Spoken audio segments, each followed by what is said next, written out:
No, I'm serious. There's like 7 billion people on the planet, and every single one of them has heard about The Simpsons. I turned my long-suffering wife, Marie. Would you agree with this statement that Homer, Bart, Martin, everybody knows who The Simpsons are, right? Everybody. Like, I practically was raised on them, which is what's wrong with me. No. I love that show. I know. It's a great show, and everybody's seen it, but here's the deal about The Simpsons. The neighbor, Ned Flanders. Yeah.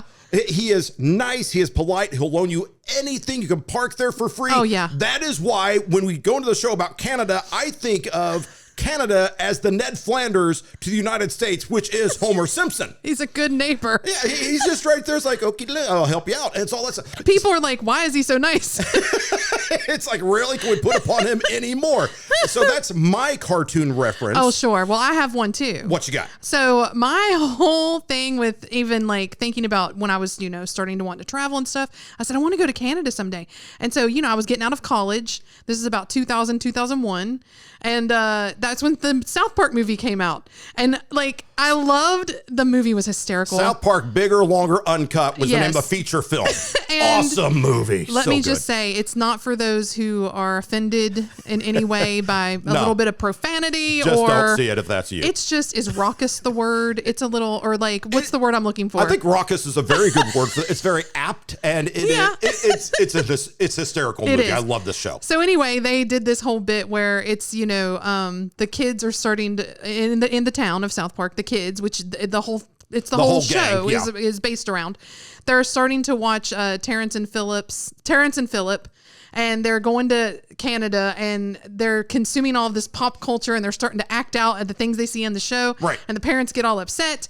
And they start to sing, "Blame Canada, blame Canada." It's a great It seems song. like everything has gone wrong since Canada came along. Blame Canada. And so, they're trying not to... even a real country anyway. They're trying to blame the show for what the kids are saying and repeating. Because TV's the bad influence, because the kids are watching Terrence and Phillip. They're Canadian, and hijinks ensue. Well, because Terrence and Phillip was kind of like, they were beating each other up and like doing all the bad stuff. Yeah, all the bad stuff. And, so anyway, I blame Canada for getting stuck in my brain by that song, which was in the 72nd Oscars, nominated for an Oscar. That song was nominated for Best Song in a Motion Picture. Yes, and it did not win. It should have won because that is a song that...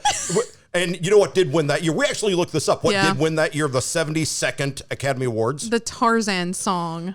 You'll Be in My Heart by Phil Collins. Lame. No. Can anyone out there right now, if you've heard Blame Canada, you remember Blame Canada. Can anyone right now remember this incredibly forgettable Phil Collins song? No. No, of course. And that won the Oscar? I did listen to it. It sounded pretty, but it's not as like cool and not like catchy at all. Catchy and like quippy, is that the right word? Like, quippy. Blame Canada, blame Canada. So South Park totally got hosed on this, but the reality is that Blame Canada, it influences so much. That is where the title of this episode of Voca Vacay comes from. Yeah. And we're going to talk about Canada in just a second. That's Marie over there. That's Frank. Voca Vacay starts right now. Prepare yourself for the bestest, amazingest, and overall super duperest travel program in the history of ever. Vacation like it's your job and live vicariously through yourself. It's time now for Voca Vacay. Oh boy, you know what? Canada, it's such a great place. And before we get into Canada, we got to give, as always, with our ever-expanding and growing media empire that is Voca Vacay, we got to give a shout-out to our newest, bestest buddies. 4 new countries are joining the global family. Morocco. Oh, welcome aboard. We've got to go. Get past COVID. I'm going. Yeah. Somalia. Love it. Thailand. Love it. Cambodia. I can't even. Yeah. So that is just like the countries that we get that are new. I'm like...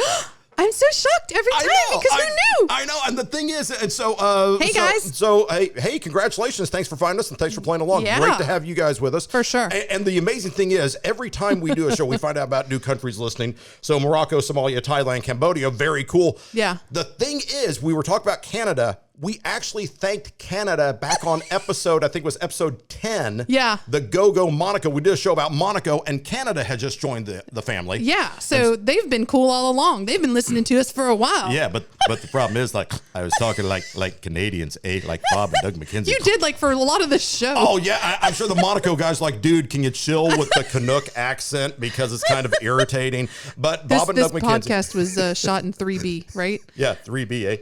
3 beers and it's good, okay? That's not actually the quote, but that's the only way I can say it. Darn good. Anyway, Bob and Doug McKenzie, huge heroes of ours. Love that show, Strange. Yeah. If you haven't seen the Strange Brew yet, why have you not seen this yet? Oh, come on. Get it on Amazon Prime. You got to love this thing. Yeah. So what happened? So we decided we'd go to Canada. And Canada, if you haven't looked at a globe lately, is huge. It's a little big. It is massive. It's number 2 in square mileage behind Russia. Wow. And Canada being so large, it would literally take 40 years to actually see this place and do it justice. There is so much more that I want to see now. Mm-hmm. And that's another reason I blame Canada is because I can't stop thinking about all the places I want to go now. Yeah. And I don't know if you could ever cover it in your lifetime and work a full-time job. I know because, some of my favorite bands, in addition to Bob and Doug McKenzie, Rush is from Canada. Yeah. Love Rush. I have every Rush CD, and I've seen them in concert several times and got the t-shirt and all that stuff. Yeah. Triumph is from Canada. The other, power trio from Canada. Love these guys. Cool. Anvil. I love that documentary. There's a documentary about Anvil and people, just trying to represent us like great guys, hysterical not hysterical, hysterical, like, oh my gosh, really impactful stuff. Yeah. I want to go visit all these places that they've been. Yeah. And then we've also, of all things, when we were on a cruise once, we bumped into a guy Yes. who lives in Canada, and he's like, come on up and see me, eh? Beauty. So, this is shout out to my friend Jamie. We've only kept up on Facebook. We met him on a cruise with Caleb and Crystal, and we hung out with them. Caleb and Crystal are down in Orlando. Shout out to you guys if you're listening. Yeah. But Jamie is just a remarkable human being on this earth. He has been dealing with cystic fibrosis for most of his adult life. He's on his 2nd lung transplant. Wow. He's on Facebook. I keep up with him. I send him well wishes. I read all of his blog entries. He's up in St. John's. St. John's? Yeah, St. John's. Newfoundland and Labrador. That's the province, and that's like the capital of the province. Yeah, so I want to go out there and see him. We've told him we would come up and see him. Then COVID happened. Yeah. And so I can't even imagine dealing with some of the stuff that he deals with COVID, but I want to go up in that region. I also want to go to like the big film festival cities like Toronto. Toronto is huge. Yeah, Vancouver's got stuff out there in British Columbia. Exactly.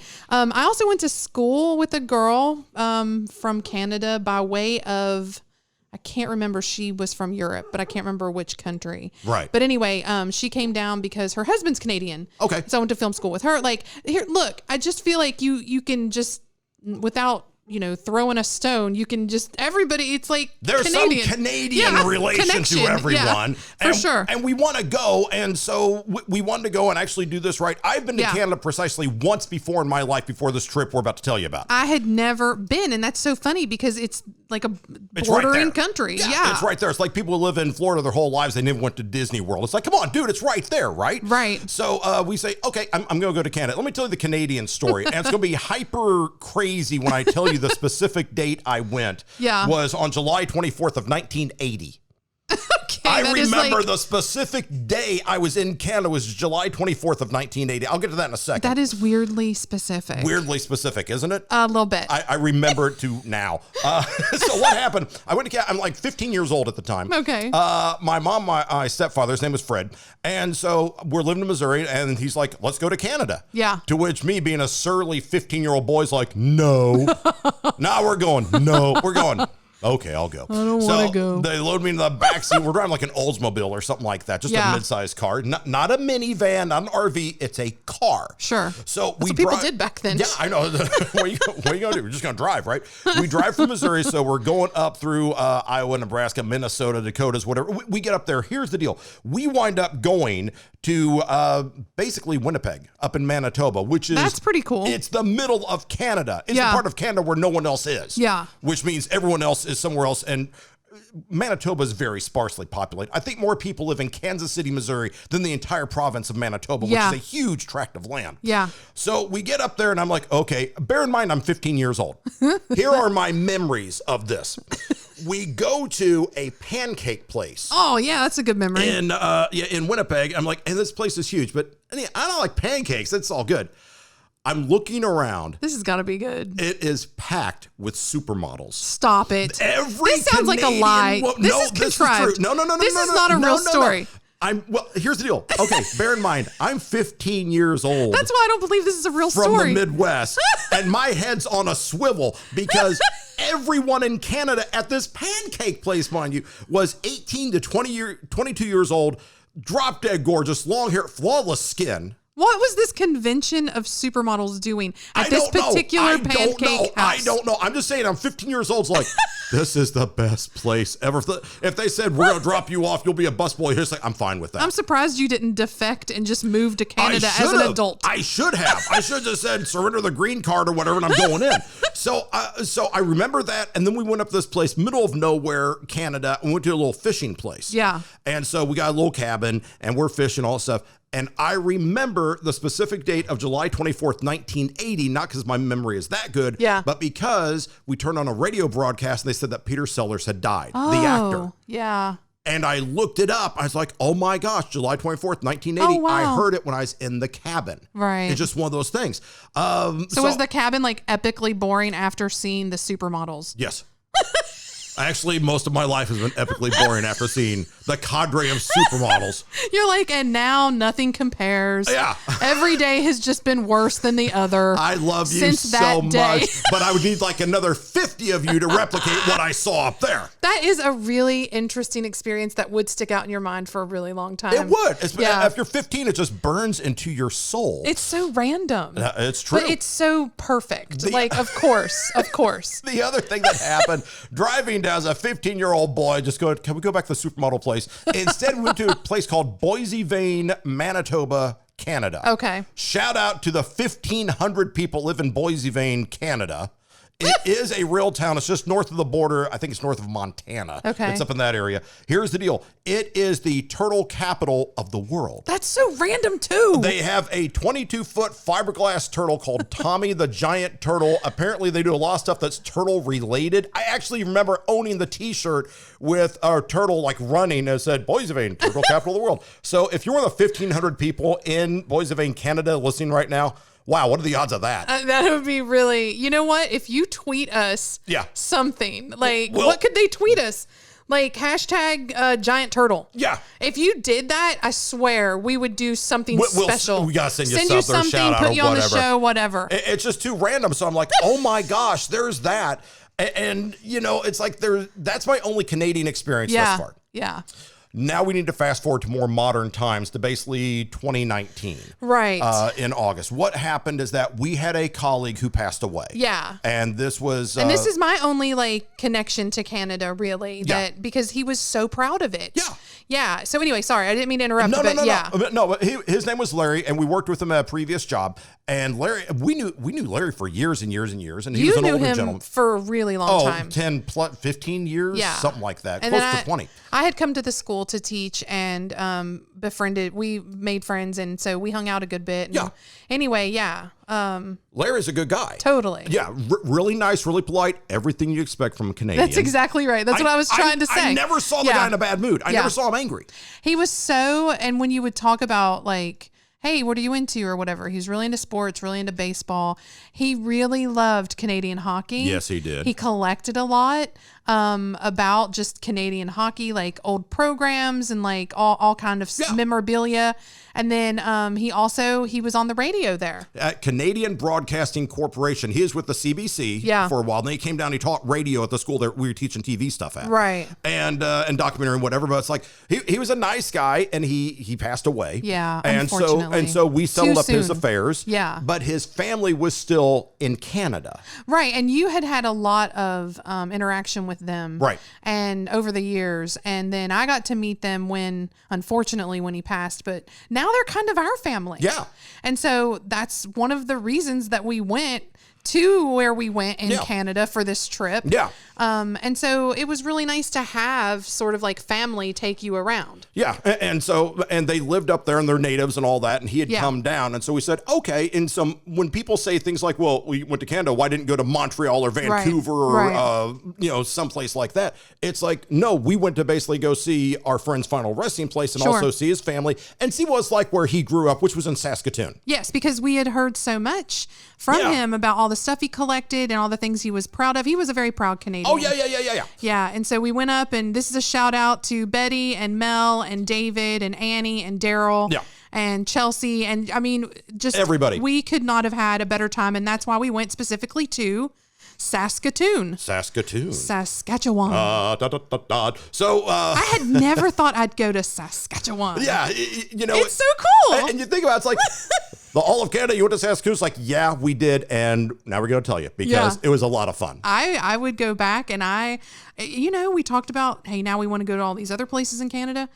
I don't know. This was such a cool trip. I'd go back. You can't short count it. Like, what's the phrase? Like, you can't count it short. Yes. Because people, they think of, Vancouver or whatever. Right. Go to Saskatoon. It was pretty rules. Cool. Okay, so here's our trip. So we fly from here. We connect through Minneapolis, Minnesota, USA. Yes.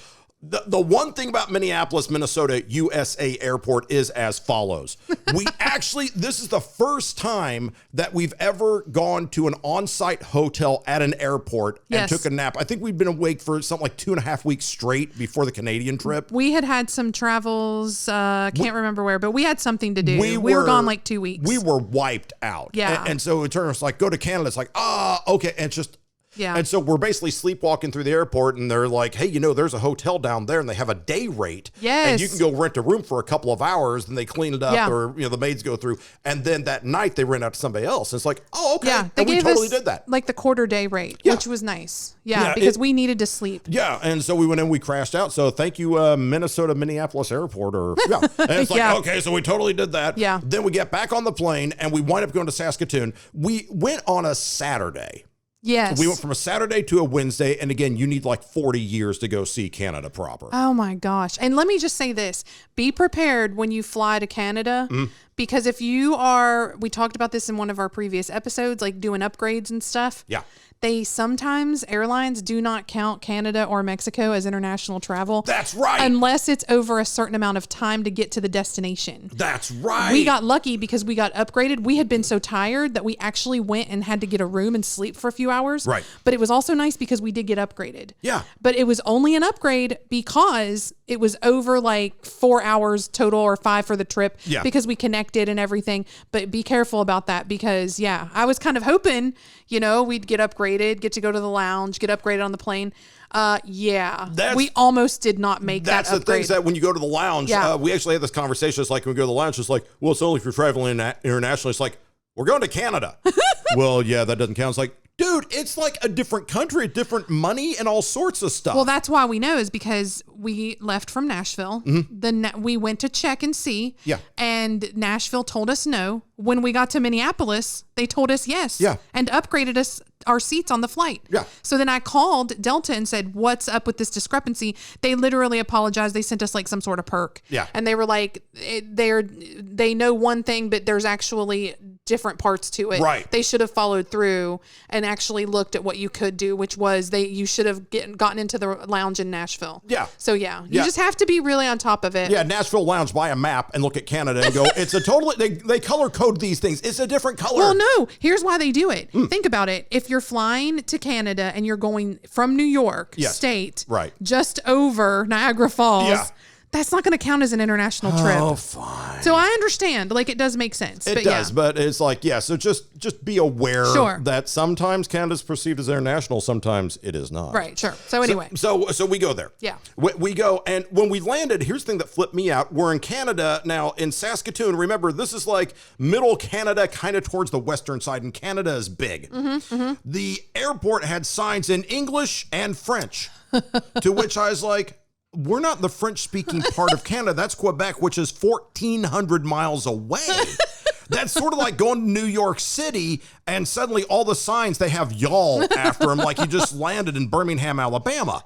They're like, how's it going, y'all? It's like, how's it going, eh? It's like, really? Why is it in French now? But they probably have so much traffic, like inter-country traffic in their airports that it's just like that. It's just weird to me. It's like there's no one here speaking French, but I guess they have to do it because it is a co-national language. Sure, yeah. But the French part is like way over there. That's over past Michigan and stuff. Yeah. So anyway, it's like, okay, well, we'll totally roll along with this. We go there. It's nice. It's clean. Yeah. Everyone is unfailingly polite. And let me say this. If you go to Canada and the preconceptions that everyone uses the word a lot, like right. Americans, we tend to say things like, right. and like and stuff like that. That's our default. However, Canadians, when it's like, do they say, hey, so how's it going? A? They really do. It's adorable. I love it. Oh my gosh. You just want to hug the stuffing out of every single one of them because the Canadian's like, hi, are you having a good day? A? And you just wait because you know it's coming after every single sentence and it's ever great. so, it's lovable. Yeah. They're good people. Well, it's just cool because look, basically what we're talking about is you hear about a stereotype and then you see it in action. You're like, that's not a stereotype. That's just how people are. That's accurate. And so you're like, that's cool. Yeah. It's conversely, I like going somewhere where you have a stereotype and then it blows your mind because it's not like that at all. And so, and it's even better or something, but like, this is like, it was really cool to see something in action that, it was fun. Because we've watched Strange Brew and we've listened to this Bob album like a million times. Yeah, like it's a joke. It's like, okay, A, take off, A. Like they say it all the time. Now they overdo it for comedic effect, but they really do say it in Canada. Right. It's like, you got to be kidding me. Yeah. So that's cool. So we get to Saskatoon and we're staying with our dear friends there. Yes. And so everything is good. And then we decide that we're going to start doing, looking around and all that stuff. And we are going to take... we rented a car. And we were going to go north. Yes. Because we were seeing David first. Mm-hmm. And so we needed to go. And we went north, y'all. We went up. Yes. Into Canada. We went to the parts of Canada where they stop having towns. We went into the Narrow Hills Provincial Park area and north of that. Yes. Through Prince Albert. Which is a real city, by the way. Yes. From Saskatoon. So that was like a 4-hour, maybe 3.5-hour drive up. It was 4 hours because I actually did the speed limit. Because the speed limit was in kilometers per hour. And if you want to confuse an American, throw something in kilometers like, okay. Yeah. And so, so we're driving. Yeah. And we get up there.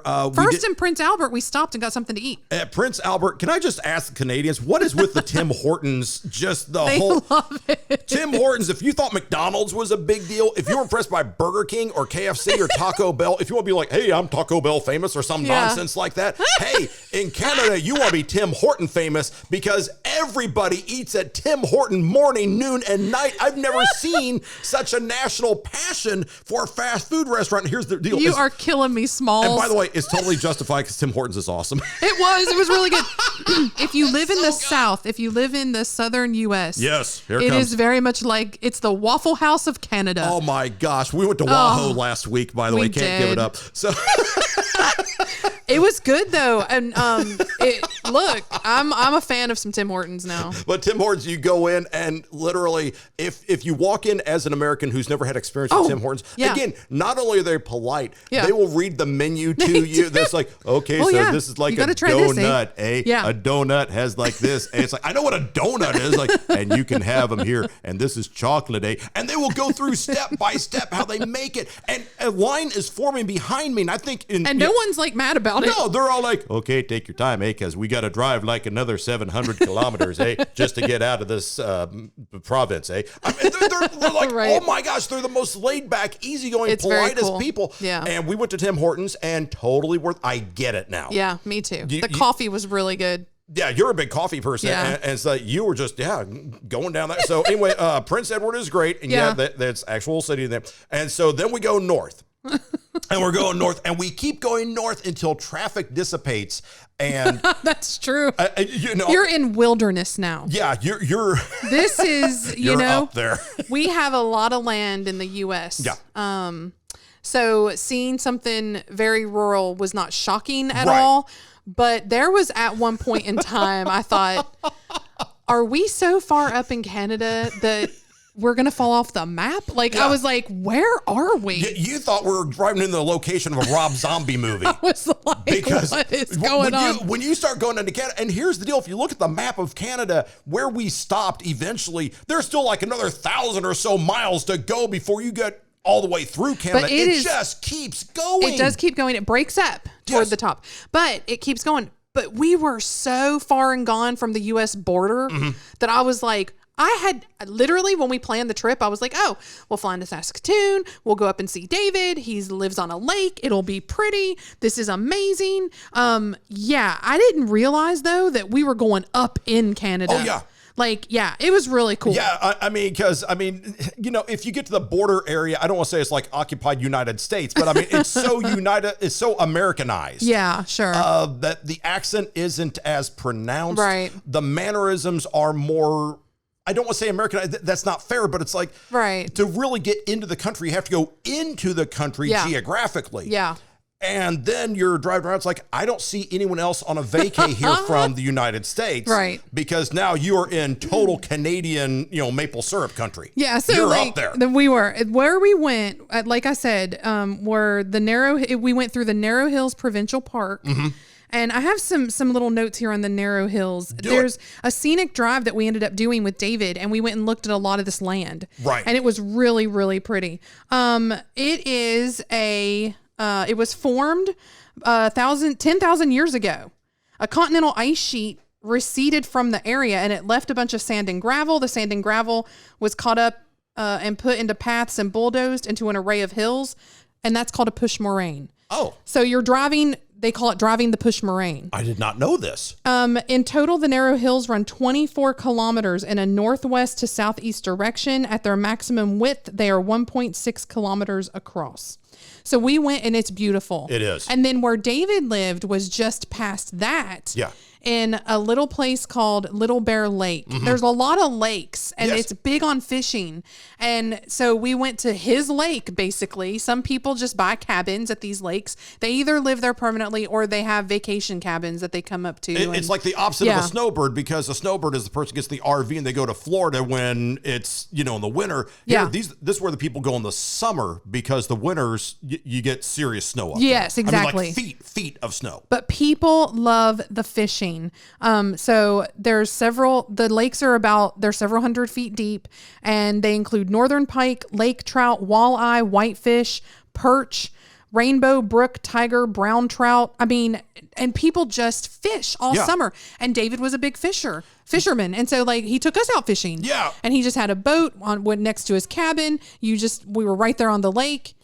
And can I just say, freaking beautiful. Oh, it was. Oh my God. Let's explain. We get this little enclave that is Little Bear Lake. You pull in basically, and it's like a subdivision, but it's not. It's like a small town area. Yeah. It's just kind of there.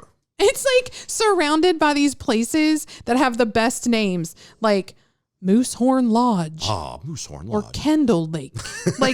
I'm like, we are really here. Yes, yeah. You get up there. But here's what happened, though. You come in, you go off the road, the main road, and you pull into the Little Bear Lake area. Yeah. And us knowing, we got David's email from a friend. It's like we're trying to navigate this thing. And they told us, in Saskatoon, it's like, when you get up there, just pull over and ask someone where David lives. I know. I was like, does he have an address? I wanted to plug it into GPS. Yeah. I was like, I didn't want to call him and bother him and be like, tell us how to get there. No. Let me keep you on the phone. They literally said in Saskatoon, just pull over and ask somebody where David lives. Okay, so we get to and I'm so not making this up. So we pull in our rental car, and I guess I just stick out like an American in Canada, and I go, hello, I'm an American. I will put this on my credit card. Can you please tell me where David lives? It was really funny. There's a general store there at Little Bear Lake, and I'm just, we don't have it. I go walking in, and they're like, good morning or good afternoon, eh? I'm like, hi, do you know where David lives? And they go, oh yeah, here's where he lives. They know exactly where he lives. Like, go down this road. I won't do the Canadian, go down the road, eh? But it's like, go down the road, and They gave us directions. They gave us directions as sort of like an go arbitrary. past this house.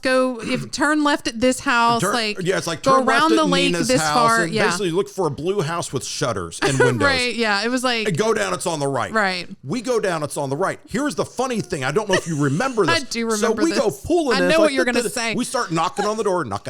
We knock on the door, and guess what? He left us a note. He left a note. It's like.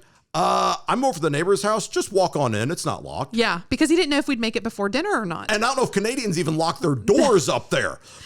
Everybody knows each other, and they're incredibly amazing people that are just full of goodness and trust and just, I'm sure they never lock their doors. Oh, yeah. We just go walk in. He's like, make yourself at home. It's like, okay.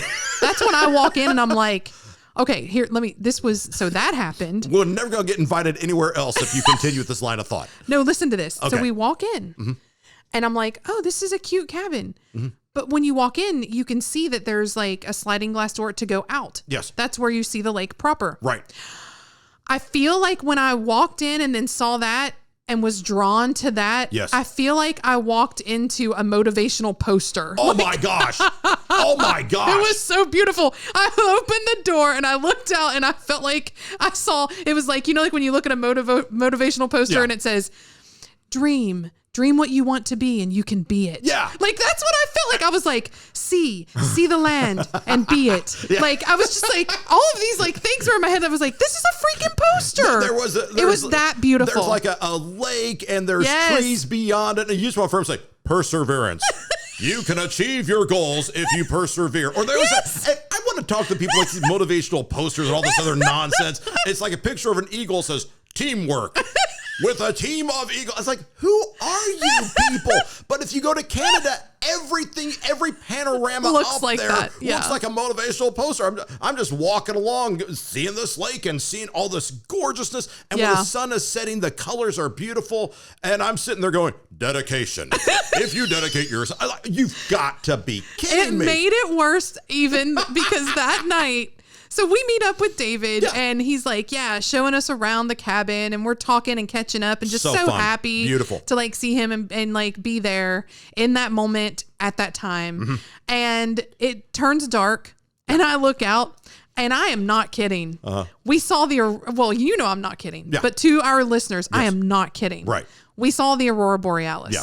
Now here's the deal. We went in summer. Yes, it was August. And to see the Aurora Borealis in its full effect is usually in this area of Canada, is usually between October and March, but you can see it all year round. Yeah. Now it was pretty faint, but you could see some of the blue and a little bit of the orange and red, or like it was like a little bit of I literally said, that's not just the sun. No. And David's like, oh no, that's that's the Northern Lights, eh? Yeah. And I was like, Beauty. Oh my God, you see this every night? Yeah. I was about to die. And the amazing thing is, and let me just say this, when it gets dark up there. Oh, it gets dark. There's a SpongeBob SquarePants episode where he says, this isn't darkness, this is advanced darkness. That's what it is. It gets so dark. One, you never knew there were so many stars in the sky. Right. But when it gets dark, it is like a drape is pulled over the earth and you see stars, but outside, it's dark. It's dark. And I've never seen so many stars in my life. Yeah. And you just go, wow, because there's no street lights. There's no nothing. No pollution. Yeah. And it's just amazing. So we go and we sleep the sleep of American travelers. And it's like, okay, we're good. We slept the sleep of 1,000 sleeps. Oh my gosh. We get up and the next thing you know, it's like, what are we going to do? I know we went out on the fishing boat. We did. I cooked breakfast. Yes. David and I made a deal. He would take us around and show us the sights if I kept our bellies full. And one thing I can do is cook. And I said, yes. And I loved it because, he's so sweet. And I just loved making us all food and feeding him. Like, it was so good. Here's the problem. Can I say something right now? You almost didn't come back. I know. I was like, just leave me here. Yeah. I did. I told him, I was like, so if I can arrange it, can we just stay here for a really long time and hang out with you? And he was like, yes. Yeah. And he said, yeah, you can. I don't think I was part of the equation. He's basically like, true. No. Yeah. If you're just going to sit here, it's like, I'm just going to cook and make these things like back bacon and whatever you're doing. Oh, God. And I'm sitting here, I'm basically occupying the couch because I have no skills in this arena at all. And the next thing I know is like, oh yeah. And you were just whipping up flapjacks and hotcakes and all the other stuff that you're doing. He has a special place in my heart. And, I think really enjoyed talking to you about the history and some of the area. Oh, yeah. And we learned a lot about that. And then he told us about the stuff that he carves. Yeah. And so he makes these like cutting boards. And if you're watching our webcast, you can see they are stunning and gorgeous. Yeah. They were all laying around and he works on them and he sells them and he gave us one and it was so sweet. Yeah. So if you watch us on YouTube, if you watch the Blame Canada show right now, wherever we are in this program, if you see, this is a cutting board that this guy made. And it's gorgeous. It's made out of wood from the area. Yeah. And it's just handcrafted and artisan. It's made with love and it is gorgeous, beautiful, and amazing. Yeah. So we did that. It's like, we hung out. And I didn't want to leave. Yeah. So he has a wood shop. Okay. So she's feeding us. So I think, and this is where the fishing comes in. I think what I need to do is catch fish and I will cement my bond with Canada and nature. Yes. In the northern latitudes, the Great White North. So we get on the boat and we go and we go put around. It's like, okay, now we're going to go over here. And then we hike across a little island. We did some hiking. We hiked. We literally parked the boat, went up into the woods. Yeah. From the boat up and over the woods. Beautiful river shots. Beautiful. Oh my gosh. Yeah. And it's like, okay, try fishing. And here's the deal. I don't know if I broke any laws or whatever trying to fish up there. Can I just say something? I didn't catch a damn thing. Well, here's the thing. It was not about catching of the fish. Yeah. Though if you did, I would have cooked it. Yeah. But it was not about the catching of the fish. It was the experience of going to fish. Yes. Because I have to say, we were literally fishing in an outcrop of rocks on a lake on a stream feeding into a lake. Yeah. Literally, again, I was in the middle of a motivational poster. Yeah. It was like, and if you don't catch the first fish, try again. Yeah. I was like, oh, it was so good. It was so good. Oh, it was so beautiful. It was. And we'll put some photos on the vocavacay.com website because you'll see the picture of the mountain stream. It's not even a mountain. It's just like this big stream coming down, babbling brooks and all that stuff. Fish. I could see the fish. The water is so crystal clear. I can see them avoiding me. It's like, hey, fish, you want this? Like, it's you. No, we'll come back for tomorrow when David's here by himself and totally hook on, but otherwise not for you, Slick. I'm like, you got to be kidding me. He was trying to teach you how to fish better. I know how to fish. I know. I don't know how to catch fish. He's really good at it. But it was just, we were all having a hard time that day for some reason. But we got back in the boat. We went around. We tried to, what's it called when you just drag the line? We tried to do that a little bit. Yeah. The fish just sneered at that. Yeah, they did. The fish just like, that's not going to happen either. But we pulled back up to the cabin and all I could think of was, this is the life. Yeah. Oh, my friend. That is just, it was, so if you can go up and go to one of the lakes, go up north, go to the major cities, whatever. Yeah. But go up and get out in nature because it's, like I said, I've spent a lot of time in some rural areas, state parks, national parks, all around the U.S. I don't know, just for some reason, this just felt... I felt so much, I guess maybe because the mountains seem bigger or you feel so small. You're really man, I'm just really lucky to be in this life, It's a very peaceful place. Yes. I'll give it that. My blood pressure went to 6/3 when I was up there. You just look around and go. That was a little hyperbolic. No, because I tend to be a little bit, no. Right. I tend to be, caffeinated anyway at all times.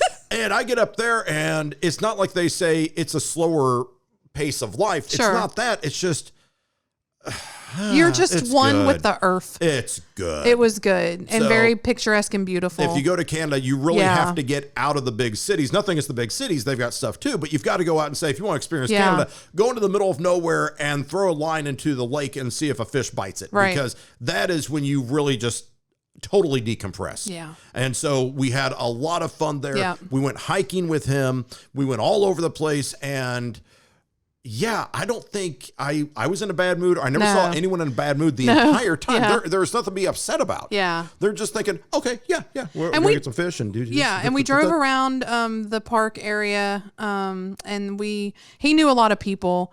So there would be occasionally people would stop and say, hey, what are you doing? Well, my friends are in from the U.S. Yeah. And so then... After we spent a couple of nights, 2 or 3 nights there at the cabin. Couple of nights there. Yeah.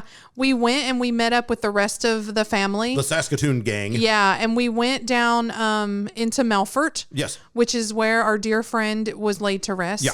And we visited, looked at their old homestead, and that was all beautiful, and just kind of drove through some more parts that were of Canada that were some parts outside of Prince Albert. Right. And eventually back down to Saskatoon. Yeah, and Melfort, again, it's one of those, it's Melfort. If you're looking at a map, it's like, oh, there's Melfort. It's another place you drive through. Oh, yeah. No, you'd be wrong. Au contraire, mon frère. That's for the French Canadian people. They've got A&W restaurants. Oh, uh-huh. Yeah, it's You're not fat. You're well-rounded. Oh, will you stop that already? The thing about A&W restaurants, I grew up in Kansas City, Missouri, and A&W, one of my sisters worked in an A&W restaurant. That's where they have the frosty mugs of root beer. I'd never been to an A&W, ever. And that was a really cool experience. I am salivating right now. Their root beer is the best in the world. Getting the actual frosty mug, it makes it a better experience of drinking root beer. Like I felt very authentic and cool. There's a picture of me that she took at this A&W restaurant. I have a big mug of A&W root beer. I'm standing there facing the camera. I have the smile of a 10-year-old boy on my face. I'm just like, yep. This was growing up. This is nostalgia for me. And I thought that's great. And we did see Larry's old hangout and where he lived, where he grew up. We saw his final resting place to pay our respects. Yeah. And and again, Melfort, it's just one of those towns that you go through and go, wow, it's actually kind of nice to see where Larry grew up. Oh, yeah, for sure. Because we've known the guy for decades. Yeah. And we hung out. So I was like, okay. So we go back from there now, and now we're going back to Saskatoon. Yeah, and so we want to spend a few days in the city proper and go do some stuff. We visited the university. So we went to the University of Saskatchewan, which was gorgeous and beautiful.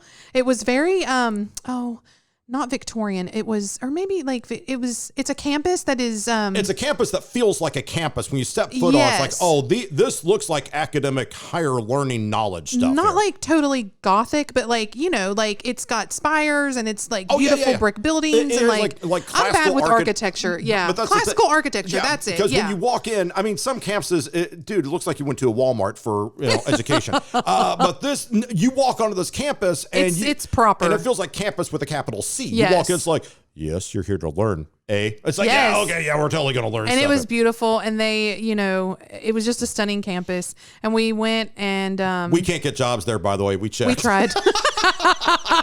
Can we teach up here? No. But Daryl is who took us, and that's Betty and Mel's son. Yes. And he showed us around, and he's a big scientist. Yeah. And so he was very proud to show us the campus and the school. And he's a big scientist and works for a big company there. But we went and we looked at everything, and then what else did we do? Oh, we went to the Berry Barn. Yes. The Berry Barn. Do you want to talk about the Berry Barn? Let's talk about the Berry Barn. I'm going to play something real quick. Hold on. Which way is the bar? When we say bar in this situation, it's not alcohol. No. There are wonderful bars that have been created that are non-alcoholic. How? I will explain. We go to the Berry Barn, and here's the deal. We will put this link on our website. Yes. It must be done. Because you must go if you're ever in Saskatoon. We go there and our dear friends take us up and they say, I'm drooling, not because of Tim Hortons, not because of A&W restaurant, but the Berry Barn, here's what it is a beautiful place. It is all natural. They're growing all, fruits and veggies all over the place. And I go in and I look at the menu. Yes. They sell waffles. Oh man. And then we're there with Daryl and Annie and Betty and Mel, and they're like, oh yeah, you got to get the waffle bar. The waffle bar, eh? The waffle bar, if you get the waffle, you go to the waffle bar, and that's where they have a variety. I mean, a variety. It's a thing of beauty. Syrups, toppings, frostings, icings, fruits. I ignored there's some berries there, nice, but fruit, I'm past. But where's the syrup? You can make a mountain of goodness out, and I like waffles to begin with. It's like what we call nature's candy. So it's like there's a waffle, and then I just slather, I bury it. This thing comes out. I think I consumed something like 19,000 calories worth of syrup in one setting, and it wasn't enough because I would have eaten more. It was an ample portion. It's just I would have totally pigged out at this trough. That is The waffle bar. So for breakfast, they have the classic breakfast. It's like savory. It's like eggs and bacon and stuff like that, hash browns. All good stuff. And then they have the berry scone meal. And so this is the berry barn, because you have to understand, this is the Saskatoon berry. Yes. Like that's what this place is known for. And they grow them on the property. Yeah, yeah. I mean, this is no joke. It's acres and acres of berry Saskatoon vines berry. and stuff. Yes, Yeah. it is just, and if you've never had a Saskatoon berry or Saskatoon berry syrup or Saskatoon berry jam or any of that, in fact, when Larry's family, before we had officially become family, yes, when they had come down and we had talked about traveling together and doing some stuff together and just really bonding with them. Right. They brought us a bunch of Saskatoon berry stuff. And we're like, what is this delicious goodness? It's so good, because if you are someone that doesn't like things incredibly sweet, it's the perfect balance of sweet enough and tart enough. Yes. And it's got this little like kick in the background that you're like, well, that's interesting. Yeah. And that's the Saskatoon berry. They have them all over the place, and the waffle bar had them, and they just, it's all over the menu there. So they have scones, the Saskatoon berry scones, and then they have pancakes with Saskatoon berry, but the waffle bar, it's a homemade Belgian waffle, and it includes trips to the bar. Yep. It's $13.99. Totally worth. They could charge double and I'd pay it. And everything on the bar proper goes on a waffle. Yes. And including the Saskatoon berry syrup. Yep. And any you can get it with side things like sausage or whatever. But yeah, you really had a heyday with that. And the thing about the berry barn, not only that. By the way, did I mention they have like weddings there? Oh my gosh, yes. Yeah, it's a beautiful, beautiful expanse. That there's it's overlooking a river or a really big creek, but it's a river. Water is moving next to it. They have just acres and acres of all these berry things, and they have a gift shop. Oh yeah. So when you're walking out, it's got all the old time candy and like all kinds of stuff. Jams, jellies, but they syrups, sell all the Saskatoon berry products. So they have Saskatoon berry herbal loose leaf tea. Okay. They have Saskatoon berry barbecue sauce. Yes. Saskatoon berry vinaigrette. Uh-huh. They have choke cherry syrup. But they also have Saskatoon berry syrup. Saskatoon berry. They have Saskatoon berry topping. Oh my gosh. Saskatoon berry jelly. I'm drooling over here. Saskatoon berry jam. I'm just saying, okay? It's all so good. Now here's the deal. You got the waffle. We cheated because I wanted the waffle, but I also did not want both of us to get the waffle because they also have lunch and I wanted to try something else as well. Right. And they sell things on their menu like borscht. Like, Yes. oh my gosh. So I was so impressed and I kind of wanted to try something else. So I went back and looked at the menu and I just wanted our listeners to know what I got too. Okay. Because Yes. if you're in an area that does a good pierogi, please get it because I love a good pierogi. Got a friend out in Pennsylvania. Shout out to Beth. She makes handmade pierogies. And I try and get a pierogi if it's like done right, Knock 'em not down. the frozen kind. Yeah. Because they're so good. So I got the potato and cheddar cheese pierogi pleaser. So I got cheddar filled pierogies, handmade, with sauteed onions, bacon bits, chives, and cheese, garnished with pickled beets. And then I got the meatballs with the dill cream gravy sauce on the side. I think I stole a couple of your meatballs. They were so that's good. what I'm saying. You got to go and get different stuff so that you can share. Yeah. So I shared some of your waffle. You shared some of my pierogi. It was amazing. And that's just a traveler's tip. Whenever you go someplace, don't order the same things the other person you're with. Yeah, exactly. Because you're going to be sharing. So yeah, you can go here for breakfast, go here for lunch, go here for an event. Like you said, weddings or whatever. Go to the Berry Barn in Saskatoon. You will not. So good. You will be happy forever. The link is going to be on our website. The other thing is that when the Canadians, not only do they eat good, they do have some weird Canadian habits. One of them is hockey.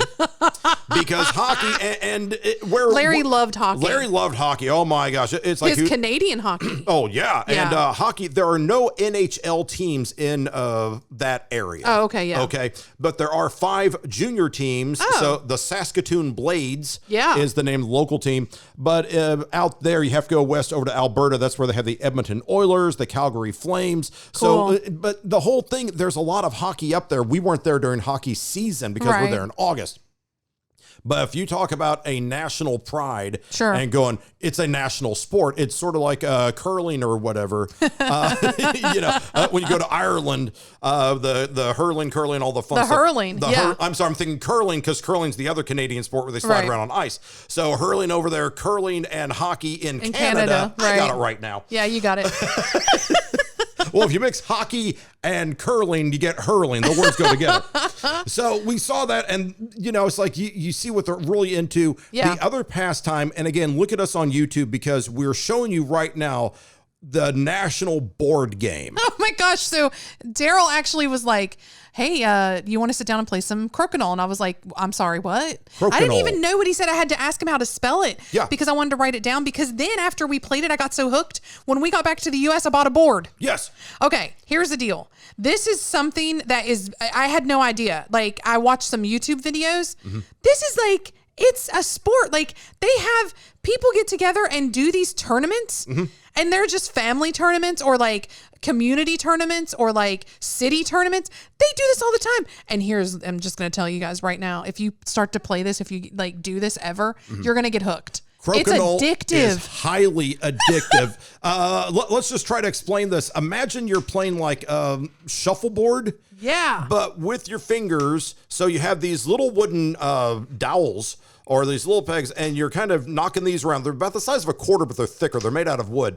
And what you're doing is you're trying to get them, you're flicking them with your finger or your thumb, and you're trying to get them into certain zones for points. So I'm on one side of this table. It's an enclosed table, a field. And so I'm like flicking my discs in, and then Marie is like kicking hers in. And I'm trying to like prevent you from getting in the circle in the middle. Yes, because that's where the big points are, because that's, big points. And you have these little barriers and you're trying to shoot around things. This is a game. It's skill. Yeah, it's one of those where it's like a moment to learn, but a lifetime to master. It is a cool little game. So thank you for turning us on to Crokinole. And yes, we actually, Marie did this, but you said, I'm going to find an authentic Canadian Crokinole board. And now we play this. Now, here's the deal. They make some of these that are like tournament size and style. Oh, yeah. And they're pricey because they're all made out of like real wood and like, I mean, they're ornate and like, so we got one that it's authentic because I think, it's the right size and it has all of the zones. It's right and everything, but it's not one of those real fancy, like... Yeah, this is like a basic board. Well, it's like chess. I mean, you can get a chessboard for a couple of bucks, or you can get the one that's carved out of Polynesian hardwoods for $300. Yeah. We've got the one that we can definitely play with. It is an official board. It's made with real wood, real stuff. And sometimes we just break it out. Yeah. It's fun. It is so But we cool. played with Betty and Mel like all night one night. It's so addictive. And let me say this, Betty and Mel, we love you dearly, but holy moly, you guys are brutal at this game. They turned it up. It got competitive, and I was like ooh! Bank shots and hook shots, like, oh, yeah, well, I'm going to hit this one. It's like, whoa, what was that? Go on YouTube. After you listen to this, go on YouTube, look up Crokinole. Yeah. It's spelled Crokinole.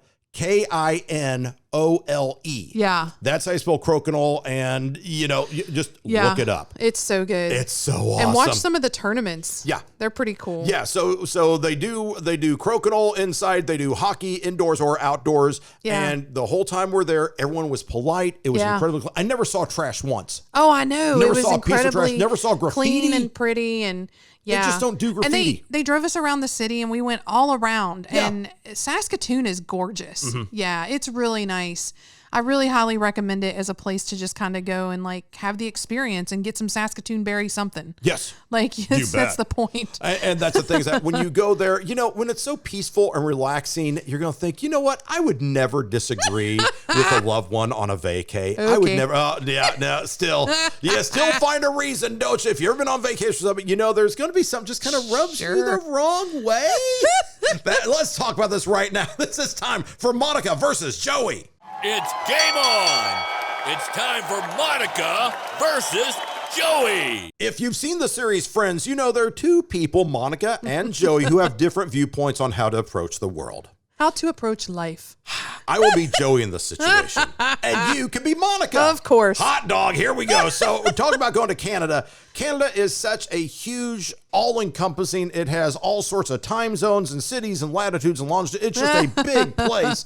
Second biggest country on the planet. Yeah. And if you were Monica, you would want to go repeatedly to see everything. I have to go back. Like, I feel like I have unfinished business. I want to have a list of cities and places to go, and I want to tick them off as I go. Like, one of the other reasons I loved calling the show Blame Canada is because I literally do blame Canada. Because now you've sucked me in. Like, now I want to go back and see even more. And so I want to go like 47 times. I want to go and see like the east, the west, more of the north, like across just across the border. You know, I've never even proper been to Niagara Falls. So, I mean, I'm just saying there's a lot of Canada I need to see. Okay, now let's reel it in a little bit here, Monica. This is the Joey talking. Joey, I'll go like one, maybe two more times. I want to catch a hockey game. Yeah. And then I'm good. Yeah. For a simple reason, not because it's not like there's so many things in Canada to do, but yeah, I've been to Tim Hortons, so that counts huge already. I can say I have fished in Canada. Yeah. I've driven in Canada. I know kilometers are different from miles now in Canada. And yeah. But you would go a lot because you would go to like Vancouver and Toronto and Ontario and Winnipeg and blah, blah, blah, blah, all these other places. Yeah. I'll catch a hockey game. Yeah, I just really, when I want to do something, I want to do it all the way. Like, I just feel like it's unfinished. I just need to see more. Not that I have an addictive personality or anything, but I'm like, give me more Canada. Where's the other province? Fine. Now, here's the deal. Now, coming up next, we have a very important travel nugget. Yes. And this travel nugget can potentially save you thousands of dollars. Woohoo! Okay. Should we get to that right now? Bring it. This is where we talk about this episode's travel nugget. Ooh, I like a good travel nugget. Okay, the thing about going to Canada is sometimes there's little nuances that affect your travel, and it can be budgetary, could be scheduling, could be timing. And in this case, we're talking about COVID. Because COVID can greatly impact whether you're even allowed to get into Canada or not. Okay, so in full transparency, you told me for this segment you weren't going to tell me everything. And so I'm just letting everyone who's listening know that I don't really know what we're about to talk about. You don't know what's coming, do you? And now all of a sudden the computer is on the table if you're watching the webcast. Yes. I'm a little nervous. Oh my gosh. All right, you want some details right now? I do. Give me the deeds. And it goes like this. This is travel.gc.ca. It's the Government of Canada's website. Okay. Find out if you can enter Canada. Ooh. We're going to take an online quiz. Oh, I hate quizzes. To limit the further spread of coronavirus in Canada, travel restrictions are in place across all ports of entry. Okay. So, there's two choices. Are you a Canadian citizen or a foreign national, including a United States citizen? Oh, well, this quiz isn't so bad. Yeah. Okay, B. Yeah, okay. Next. Easy peasy. Do you have signs and this doesn't matter whether you've taken the shot or not or anything like that. Okay. Do you have signs and symptoms consistent with COVID-19? Yes or no? No. No, you do not. Okay, very good. Again, B. How do you plan on entering Canada? From the U.S., from another country, or you're only passing through to reach another destination? Oh, well, are we leaving from home base, here? Yeah, we're coming from the U.S. Oh, then from the U.S. From the U.S. Okay, continue. B. Okay. Well, that was A, but okay. Oh, A. And now, which best describes... But not A. Not A. A. It's like, no way, A. Okay. Which best describes your primary reason for entry into Canada? Because it's awesome. Is that a choice? No, it's not. Oh. Leisure, visits, wedding, saying hi to people. That's an answer. Okay. Family, is family an answer? Yeah. Reuniting with family. We'll say optional reasons because this was leisure visits. Oh, sure. Because, they were not blood relatives. We consider them family. Oh, for sure. But this is a leisure trip. Okay. So we click that. We click continue and... boom, you will not be allowed to enter Canada. Oh my gosh. Even if you have tested negative for COVID-19 or have received a COVID-19 vaccine. That is so nuts. You cannot get there because it's a foreign national without symptoms, U.S. entry option. It's like, I had no idea. And here's the deal. If you say that you're not going to see friends, you're going to say go to work there. Yeah. They will check your papers at the border. I mean, because this is a port of entry thing. Yeah. So it's very serious. The reason I'm passing this on, I want to take this quiz with you, is people just think, COVID. It's right there. COVID, Canada's right there. COVID is going down. It's lessening. Clearly, we can just go to Canada. It's right there. You can't. Right. You cannot do it yet. Oh, man. So this travel nugget, this episode, it's talking about when you go to another country. You need to check. This one is travel.gc.ca. Okay. And that's the link, and you can take the quiz online. Yeah. And if you do this and they say, okay, you can go, still, you will have to show documentation of everything that you've answered here to the officer at the port of entry. Right. Okay. So wherever you're traveling, because look, we're trying to get some international trips in this year. Yes. If we can, because if possible, on the downside of COVID, if we can go someplace, we're going to check every single country in advance. Because the last thing you want to do is get somewhere and they say, sorry, this country's closed. You just reminded me of something. I did? I am not, we escaped the craziness of the COVID pandemic happening by a nose. Like, it was really, we were on that cruise. Mm-hmm. We could have been held up. And we could have been forced to stay somewhere long term. We got back just a few weeks before the craziness hit. Yeah. We were over in Europe and then we came back and COVID started shutting things down. And we were on a cruise. Yeah. And they kept a lot of people on the ships. That's right. Now, here's my point. I'm just realizing this. Yeah. I would have been fine being stuck permanently for a year at Little Bear Lake. There, I said it. Yeah. In Canada with family. Oh my gosh. I could stay at Little Bear Lake forever. Yeah, you could have. And you have a place to go to as long as you're cooking the meals. And there's lots of Saskatoon berry. Oh my gosh. That being said, before we sign off here, we always have to say, not only do we have travel wisdom and travel nuggets for you, but we've also, when we do our research for something like this, we always find one story that you look at and go, what? Is this an actual thing? This is the part of the show we call, What in the Holy Guacamole?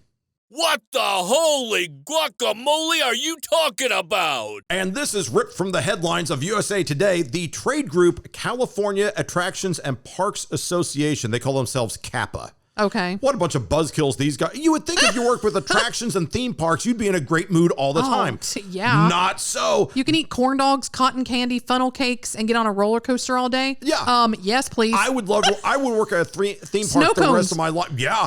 I'd be there and I'd be fine. Yeah. Here's what these killjoys, no fun zone people are doing. Oh, man. Because they are trying to reopen California theme parks. Yeah. Yeah. And we're talking like Disneyland. All the big ones are out there. They're either in Florida or over there, and then you have them scattered all over the place. But there's a lot of Knott's Berry Farm's out there, Legoland's out there. There's a lot of stuff out there.